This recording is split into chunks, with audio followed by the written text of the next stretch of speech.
की तुमची अवकात नव्हती, तुम्हाला जमत नव्हतं, तर हे आश्वासन का दिलं?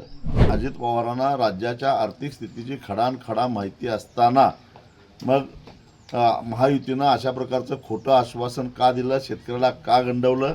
शेट्टीसाहेब, काल प्रहार जनशक्ती पार्टीने आमदार लोकांच्या दारात जाऊन शेतकरी कर्जमाफी संदर्भात आंदोलन केले आहे. तसंच स्वाभिमानी शेतकरी संघटना त्या संदर्भात काही आंदोलनाची काही दिशा ठरवणार आहे का? स्वाभिमानीचाही असाच निर्णय झालेला आहे. कारण महायुतीनं विधानसभेच्या निवडणुकीच्या काळामध्ये जाहीरनाम्याद्वारे शेतकऱ्यांना संपूर्ण 7/12 कोरा करून देण्याचं आश्वासन दिलेलं होतं. त्याचबरोबर हमीभावाच्या 20% अनुदान देण्याची घोषणा केलेली होती. या दोन्ही घोषणा हवेत विरलेल्या आहेत.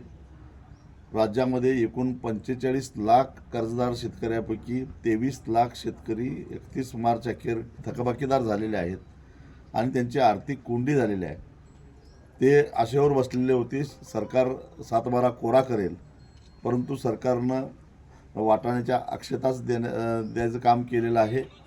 त्यामुळं शेतकरी आता आक्रमक झालेला आहे. सध्या आमची जनजागृती चालू आहे.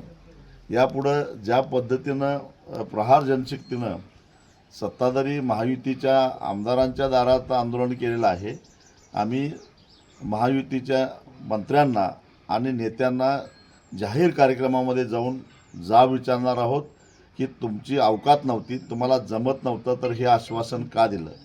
मुळामध्ये जे अजित पवार सांगतात की आम्ही आता 7/12 कोरा करू शकत नाही कारण राज्याची तशी स्थिती नाही.